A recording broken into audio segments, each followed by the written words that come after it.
ಈಗ ಎಲ್ಲ ಮಾಧ್ಯಮ ಮಿತ್ರರನ್ನು ನಾನು ಇನ್ನೊಮ್ಮೆ ಈ ಗೋಷ್ಠಿಗೆ ಸ್ವಾಗತಿಸಿ,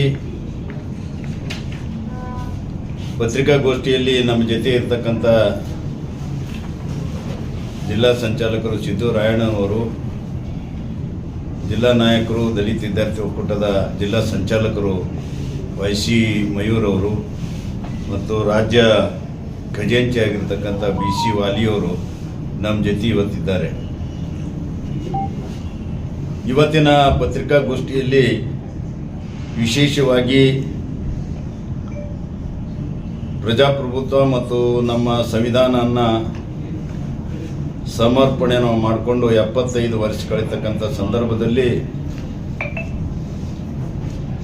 75 ವರ್ಷಗಳ ಹಿಂದೆ ಸಂವಿಧಾನ ಜಾರಿಗೆ ಬಂದ ದಿನದಿಂದ ನಾವೆಲ್ಲರೂ ಕೂಡ ಸಮಾನರು.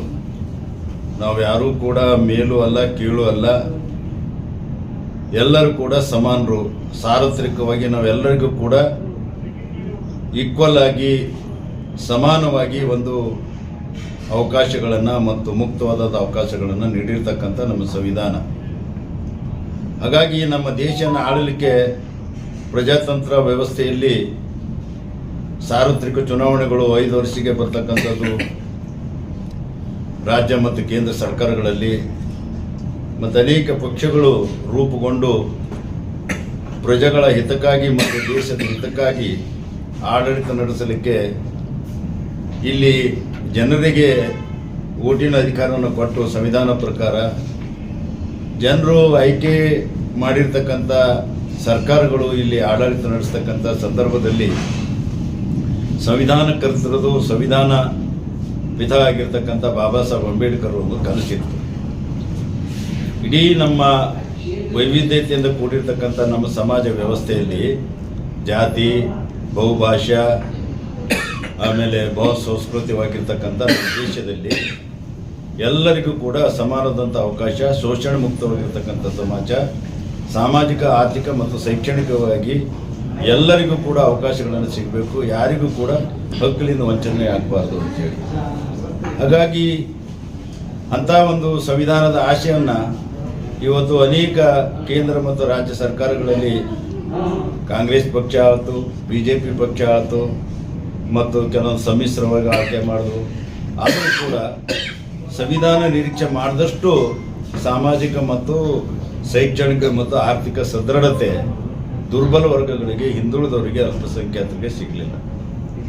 ಹಾಗಾಗಿ ಜನರಿಂದ ನೇರವಾಗಿ ಆಯ್ಕೆ ಬರ್ತಕ್ಕಂಥ ಒಂದು ವ್ಯವಸ್ಥೆಯಲ್ಲಿ ಪಕ್ಷಗಳು ತಂತ್ರಗಾರಿಕೆ ಮಾಡಿ ಇಲ್ಲಿ ಇರ್ತಕ್ಕಂಥ ಜಾತಿ ವ್ಯವಸ್ಥೆಯನ್ನು ಎಬ್ಬಿಸಿಗೂಡಿಸಿ, ಇಲ್ಲಿ ಇರ್ತಕ್ಕಂಥ ಧರ್ಮಗಳಲ್ಲಿ ಭೇದನ ಹುಟ್ಟಿಸಿ, ಇಲ್ಲಿ ಭಾಷೆಗಳಲ್ಲಿ ಭೇದನ ಹುಟ್ಟಿಸಿ ನಾವು ಅಧಿಕಾರ ಗದಿಗೆಯನ್ನು ಹಿಡಿಬೇಕಂತಕ್ಕಂಥ ಬಯಕೆಯಿಂದ ನಮ್ಮ ಒಂದು ರಾಷ್ಟ್ರದಲ್ಲಿ ನಡೆದಿರ್ತಕ್ಕಂಥ ವಿದ್ಯಮಾನಗಳು ನಮಗೆಲ್ಲ ಗೊತ್ತಿದೆ. ಅಂಥದ್ರಲ್ಲಿ ವಿಶೇಷವಾಗಿ BJP ಪಕ್ಷ, ಹಿಂದೆ ಜನಸಂಘಿತ್ತು, ಅನಂತರ BJP ಪಕ್ಷ ಆಯಿತು. BJP ಹಿಂದೆ 1825ರಲ್ಲಿ RSS ಅಂತಕ್ಕಂಥ ಸಂಘ ಪರಿವಾರದ RSS ಉಟ್ಕೊಂಡಿರ್ತಕ್ಕಂಥ ಒಂದು ಸಂಘಟನೆ ಹಿಂದೆ ಇರ್ತಕ್ಕಂಥ ಶಕ್ತಿ, ಅದಕ್ಕೆ ಹಿಂದೂ ರಾಷ್ಟ್ರ ಆಗಬೇಕು, ಅದಕ್ಕೆ ಹಿಂದೂ ಚಾತುರ್ವರ್ಣ ಕುತಂತ್ರವನ್ನು, ಹಿಂದೂ ಚಾತುರ್ವರ್ಣ ವ್ಯವಸ್ಥೆಯನ್ನು ಹಂಗೆ ಮುಂದುವರಿಬೇಕು. ಯಾರು ತಲೆಯಿಂದ ಹುಟ್ಟಿದ್ರು ಅವರು ಅತ್ಯಂತ ಶ್ರೇಷ್ಠರು, ಯಾರು ಏನಂತಂದರೆ ಭುಜಲಿಂದ ಹುಟ್ಟರು ಅವರು ಶ್ರೇಷ್ಠರು, ಯಾರು ಹೊಟ್ಟೆಲಿಂದ ಹುಟ್ಟಿದ್ರು ಅವರು ಶ್ರೇಷ್ಠರು, ಯಾರು ಕಾಲಿಂದ ಹುಟ್ಟರು ಅವರು ಕೀಳರು ಅಂತಕ್ಕಂಥ ಒಂದು ವ್ಯವಸ್ಥೆಯನ್ನು ಮಾಡ್ಕೊಂಡು ಬರೋದ್ರ ಮುಖಾಂತರ ಸಮಾಜದಲ್ಲಿ ಅದೇ ಅಸಮಾನತೆಯನ್ನು ಮುಂದುವರಿತು. ಅದನ್ನು ಇವತ್ತು BJP ಪಕ್ಷ ಆ ಶಕ್ತಿಯನ್ನು ಬಳಸ್ಕೊಳ್ಳೋದ್ರ ಮುಖಾಂತರ ಇಲ್ಲಿ ಸಂವಿಧಾನದತ್ತವಾಗಿ ದಲಿತ, ಹಿಂದುಳಿದ, ಅಲ್ಪಸಂಖ್ಯಾತರಿಗೆ, ಬಹುಸಂಖ್ಯಾತರು, ವಂಚನೆಗೊಳಗಾಗಿರ್ತಕ್ಕಂಥ ಸಮುದಾಯಗಳು, ಈ ಸಮುದಾಯಗಳಿಗೆ ಸಾಮಾಜಿಕ ನ್ಯಾಯ ಸಿಗಬೇಕು, ಆರ್ಥಿಕ ಸದೃಢತೆ ಆಗಬೇಕು, ಅವರು ಶೈಕ್ಷಣಿಕವಾಗಿ ಅವರಿಗೆ ಸಿಗಬೇಕು, ಸಾರ್ವತ್ರಿಕ ಸೇವೆಗಳಲ್ಲಿ ಅವರಿಗೆ ಅವ್ರ ಜನಸಂಖ್ಯೆ ಅನುಗುಣವಾಗಿ ಅವರಿಗೆ ಹಕ್ಕುಗಳನ್ನು ಸಿಗಬೇಕು. ಇವು ಯಾವೂ ಕೂಡ ಸಿಗಲಾರ್ದಂಗೆ ವಂಚನೆ ಮಾಡಿ ಬಡತನ ಇರಬೇಕು, ಜಾತಿ ಇರಬೇಕು, ನಿರುದ್ಯೋಗ ಇರಬೇಕು ಅಂತಕ್ಕಂಥ ಹೆಬ್ಬಯಕೆ ಇಟ್ಕೊಂಡು ಇವತ್ತು BJP ಪಕ್ಷ ಮತ್ತು RSS ಅವರ ಒಂದು ಶಕ್ತಿಯಿಂದ ಏನು ರಾಷ್ಟ್ರ ಮಟ್ಟದಲ್ಲಿ ಕೂಡ 2014ರಲ್ಲಿ ಅಧಿಕಾರಕ್ಕೆ ಬಂದಿರತಕ್ಕಂಥದ್ದು ನಿರುದ್ಯೋಗ ಹೋಗ್ಲಾಡಿಸಲಿಲ್ಲ. ವರ್ಷಕ್ಕೆ 2 ಕೋಟಿ ಜನರಿಗೆ ಕೆಲಸ ಕೊಡ್ತೀನಿ ಅಂತ ಕೊಡಲಿಲ್ಲ. 15 ಲಕ್ಷ ಓಟ ಏನಂತಂದರೆ ದುಡ್ಡು ಹಾಕ್ತೀನಿ ಅಂತ ಹಾಕಲಿಲ್ಲ. ಆಮೇಲೆ ಸ್ಮಾರ್ಟ್ ಸಿಟಿ ಮಾಡ್ತೀನಿ ಅಂತ ಮಾಡಲಿಲ್ಲ. ಬೇಟಿ ಬಚಾವ್ ಬೇಟಿ ಪಡಾವ್ ಅಂತಕ್ಕಂಥದ್ದು ಸುರಕ್ಷಿತವಾಗಿಲ್ಲ. ದಲಿತರ ಮೇಲೆ ದೌರ್ಜನ್ಯಗಳು ನಿಗ್ರಹಿಸಲಿಕ್ಕೆ ಸಮಾಜದಲ್ಲಿ ಅವರು ಮುಂದೆ ಬರಲಿಕ್ಕೆ ಅವಕಾಶ ಕಲ್ಪಿಸಿಕೊಳ್ಳಿಲ್ಲ. ಇವೆಲ್ಲನೂ ಕೂಡ ಹಿಂದೆ ಬಹಳ ಹಳೆಯದಾಗಿರ್ತಕ್ಕಂಥ ಕಾಂಗ್ರೆಸ್ ಪಕ್ಷ ಕನ್ಸೆಷನ್ಗಳನ್ನು ಕೊಡ್ತಾ ಇತ್ತು. ಇವತ್ತು ಗ್ಯಾಸ್ಗಳು ನೋಡ್ಬೋದು. ಗ್ಯಾಸ್ಗಳು ಇವತ್ತು ಅಡುಗೆ ಅನಿಲ ಇವತ್ತು 1,000 ರೂಪಾಯಿಗೆ ಬಂದು ಮುಟ್ಟಿದೆ. 455 ಮನಮೋಹನ್ ಸಿಂಗ್ ತಿಂತ ಕಾಲದಲ್ಲಿ. ಇವತ್ತು ಜನರು ತಿಂತಕ್ಕಂಥ ದಿನಸಿ ವಸ್ತುಗಳು ಕಂಟ್ರೋಲ್ಗೆ ಸಿಗ್ತಾ ಇಲ್ಲ. ಹಾಗಾಗಿ ಇಂಥ ಎಲ್ಲನೂ ಕೂಡ ಕಂಟ್ರೋಲ್ ಮಾಡತಕ್ಕಂಥ ಶಕ್ತಿ ಇರೋದು ಕೇಂದ್ರ ಸರ್ಕಾರದಲ್ಲಿ. ಕೇಂದ್ರ ಸರ್ಕಾರದವರು ಏನೂ ಮಾಡಲಾರ್ದೆ, ದಲಿತರ ಮೇಲೆ ದೌರ್ಜನ್ಯ ನಿಗ್ರಹಿಸಲಾರದೆ, ಆಮೇಲೆ ಅವರು ಸಾಮಾಜಿಕ ನ್ಯಾಯ ನೀಡಲಾರದೆ, ಸಂವಿಧಾನದ ಆಶಯಗಳನ್ನು ಅವರು ನಿಜವಾಗಿ ಪಾಲಿಸಲಾರದೆ, ಇವತ್ತು ದಲಿತ ಹಿಂದುಳಿದ ಅಲ್ಪಸಂಖ್ಯಾತರು ವಿಶೇಷವಾಗಿ ದುಡಿಯೋ ಜನ ಬಹುಸಂಖ್ಯಾತರು ವಂಚನೆ ಮಾಡಿರ್ತಕ್ಕಂಥ ಸಮಾಜದಲ್ಲಿ ಇವರು ನಮ್ಮ ಇಂಡಿಯಾದ 31 ರಾಜ್ಯಗಳಲ್ಲಿ ಎಲ್ಲ ಕಡೆಯೂ ಕೂಡ ತಮ್ಮ ಒಂದು ಅಧಿಕಾರನ ಹಿಡಿಬೇಕಂತ ಹಪಾಪಶೆಯಿಂದ ಅವರು ಒಂದು ತಂತ್ರಗಾರಿಕೆಗಳನ್ನು ಮಾಡೋದ್ರ ಮುಖಾಂತರ ಜಾತಿಗಳ ಮಧ್ಯೆ ಜಗಳ ಹಚ್ಚೋದ್ರ ಮುಖಾಂತರ ಈಗ ಅದೇ ರೀತಿಯಾಗಿ ಕರ್ನಾಟಕದಲ್ಲಿ ಕೂಡ ಹಿಂಬಾಗಿಲಿಂದ ಆದರೂ ಕೂಡ ಅಥವಾ ಬೇರೆ ಪಕ್ಷದಿಂದ ಆರಿಸಿ ಬಂದಂಥ ಶಾಸಕರನ್ನು ಖರೀದಿ ಮಾಡಾದರೂ ಕೂಡ ಅಥವಾ ಸರ್ಕಾರ ಪಾಪ್ಯುಲರ್ ಸರ್ಕಾರ ಕೆಡುವಾದ್ರೂ ಕೂಡ ಅಧಿಕಾರ ಬರಬೇಕು ಅಂತ ಹೆಬ್ಬಾಯಿಕೆಯಿಂದ ಇಲ್ಲಿ ಕರ್ನಾಟಕದಲ್ಲಿ ಅತ್ಯಂತ ಜನಪ್ರಿಯ ಸರ್ಕಾರವಾಗಿರ್ತಕ್ಕಂಥ ಸಿದ್ದರಾಮಯ್ಯ ನೇತೃತ್ವಕ್ಕಂಥ ಕಾಂಗ್ರೆಸ್ ಸರ್ಕಾರವನ್ನು ಅದರಲ್ಲಿ ಅನೇಕರು ಜಾತ್ಯತೀತ ಅಂಬೇಡ್ಕರ್ವಾದಿಗಳು, ಸಂವಿಧಾನ ಪ್ರಿಯರು ಮತ್ತು ಸಾಮಾಜಿಕ ಸಾಮರಸ್ಯ ಸಮಾಜವಾದಿಗಳು ಅದರಲ್ಲಿ ಮಂತ್ರಿಮಂಡಲದಲ್ಲಿ ಮತ್ತು ಅವರ ಸರ್ಕಾರದಲ್ಲಿ ಇದ್ದಾರೆ. ಅವರೆಲ್ಲರಿಗೂ ಕೂಡ ಒಂದು ಕೆಟ್ಟ ಹೆಸರು ತರಬೇಕು, ಈ ಸರ್ಕಾರ ಅನ್ಪಾಪ್ಯುಲರ್ ಮಾಡಬೇಕು ಅಂತಕ್ಕಂಥ ಉದ್ದೇಶವನ್ನು ಇಟ್ಕೊಂಡು ಬಹಳ ಕೀಳು ಮಟ್ಟದ ರಾಜಕಾರಣಿಯನ್ನು ಇವತ್ತು ಕರ್ನಾಟಕದಲ್ಲಿ ನಡೆಸ್ತಾ ಇದೆ. ಇವತ್ತು ಉದಾಹರಣೆಯಾಗಿ ಮಲ್ಲಿಕಾರ್ಜುನ ಖರ್ಗೆ ಅವರು ಅಂಬೇಡ್ಕರ್ವಾದಿಗಳು, AICC ಅಧ್ಯಕ್ಷ, ಒಬ್ಬ ಅಸ್ಪೃಶ್ಯ ಸಮಾಜದಿಂದ ಬಂದಿರತಕ್ಕಂಥ ಕಠಿಣ ಪರಿಶ್ರಮ ವಹಿಸ್ತಕ್ಕಂಥ ಒಬ್ಬ AICC ಅಧ್ಯಕ್ಷ ಇವತ್ತು ಮಹಾತ್ಮ ಗಾಂಧಿ ಕೂತಿರ್ತಕ್ಕಂಥ ಸ್ಥಳದಲ್ಲಿ ಕೂತಿರ್ತಕ್ಕಂಥವ್ರು ಮಲ್ಲಿಕಾರ್ಜುನ ಖರ್ಗೆ ಅವರು 143 ವರ್ಷಗಳಿಗಿಂತ ಹಳೆಯದಾಗಿರ್ತಕ್ಕಂಥ ಕಾಂಗ್ರೆಸ್ ಪಕ್ಷದ ಚುಕ್ಕಾಣಿ ಹಿಡಿದಿರ್ತಕ್ಕಂಥವ್ರು. ಅವರು ಪರಿಶ್ರಮ ಅವರ ಯೋಗ್ಯತೆ ತಕ್ಕಂಗೆ ಅವರು ಪಾಪ್ಯುಲರ್ ಆಗಿ ಆಯ್ಕೆಯಾಗಿ ಬಂದಿರತಕ್ಕಂಥ ಮಲ್ಲಿಕಾರ್ಜುನ ಖರ್ಗೆ ಅವರು ಅಪ್ಪಟ್ಟ ಸಮಾಜವಾದಿಗಳು, ಅಂಬೇಡ್ಕರ್ವಾದಿಗಳು, ಎಲ್ಲರಿಗೂ ಸಾಮಾಜಿಕ ನ್ಯಾಯ ಸಿಗಬೇಕು ಅಂತ ಹೆಬ್ಬಾಯಿಕೆ ಇಟ್ಕೊಳ್ಕೊಂಡಿರ್ತವರು.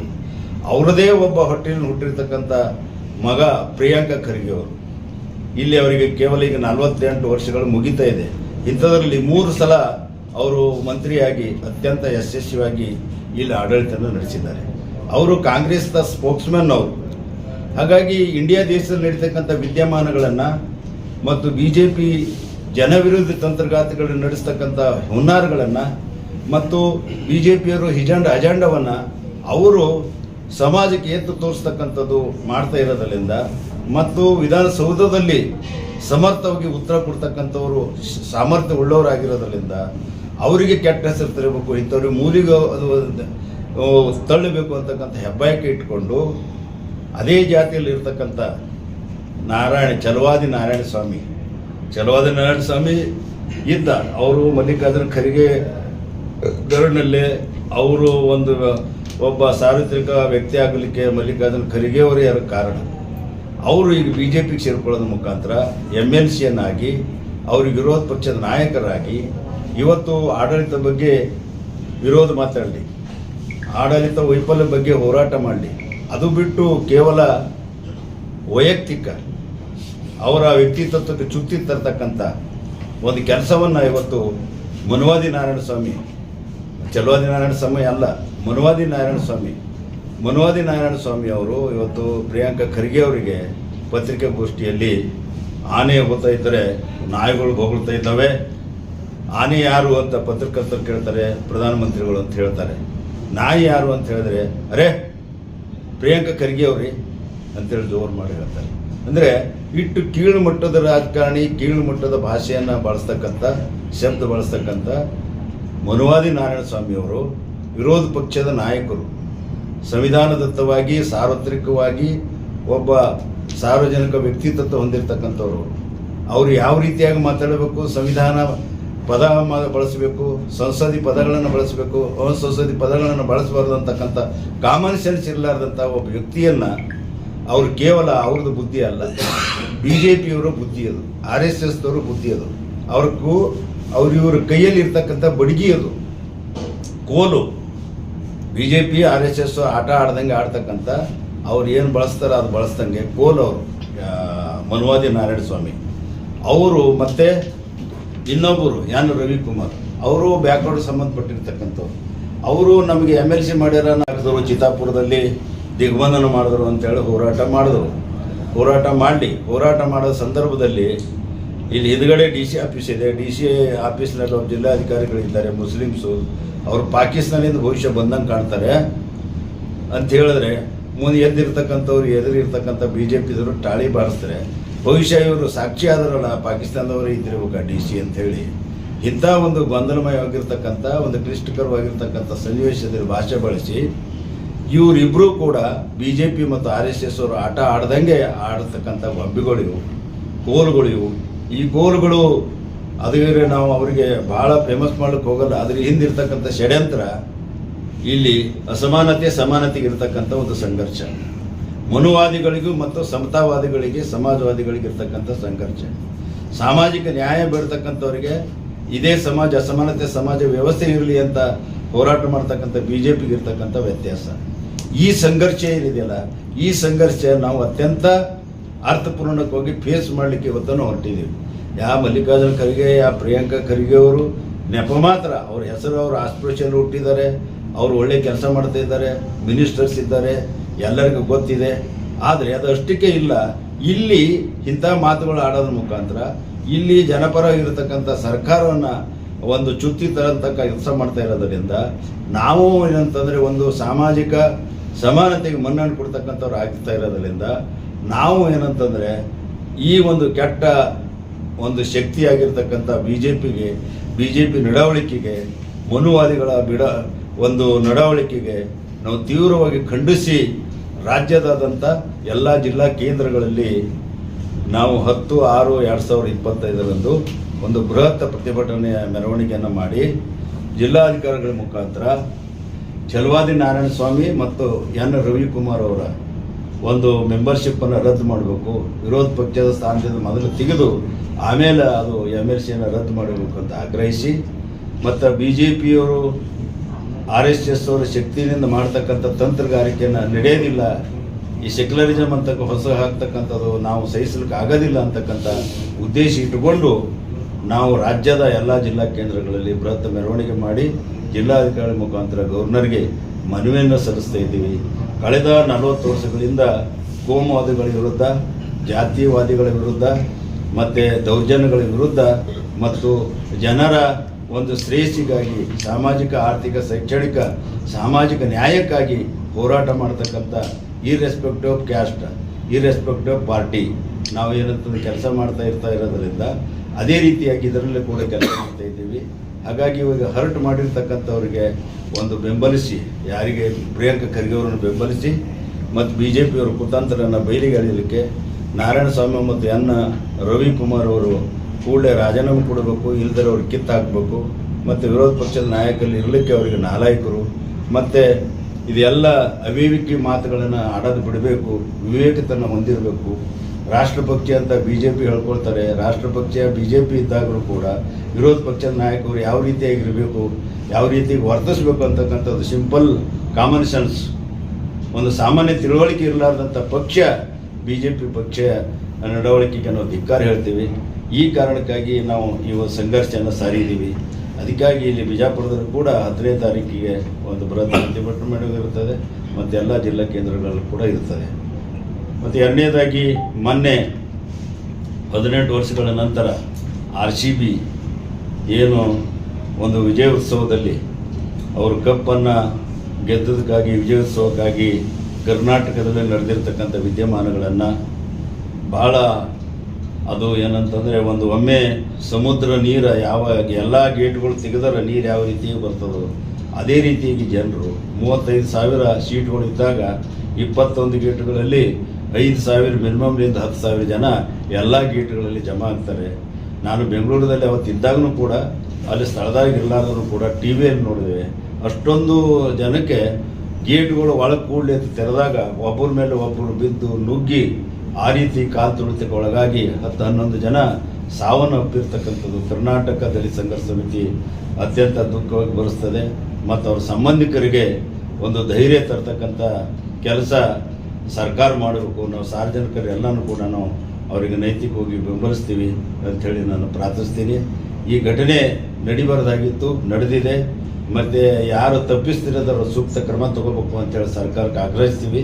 ಸರ್ಕಾರ ಈಗಾಗಲೇ ಅಲ್ಲಿರ್ತಕ್ಕಂಥ ಪೊಲೀಸ್ ಕಮಿಷನರ್ಗೆ ಸಸ್ಪೆಂಡ್ ಮಾಡಿದ್ದಾರೆ ಮತ್ತು ಜುಡಿಷಿಯಲ್ ಎನ್ಕ್ವೈರಿಗೆ ಆರ್ಡರ್ಸ್ ಮಾಡಿದ್ದಾರೆ. ಆದಷ್ಟು ತ್ವರಿತಗತಿಯಿಂದ ಜನರಿಗೆ ಒಂದು ನ್ಯಾಯ ಸಿಗೋ ರೀತಿಯಲ್ಲಿ ಏನು ಸಾವಾಯಿತು ಅವರು ಸಾವಾದ ರೀತಿಯಲ್ಲಿ ಇದು ಕರ್ನಾಟಕ ಕ್ರಿಕೆಟ್ ಮಂಡಳಿ ಕರ್ನಾಟಕದಲ್ಲಿ ಅಥವಾ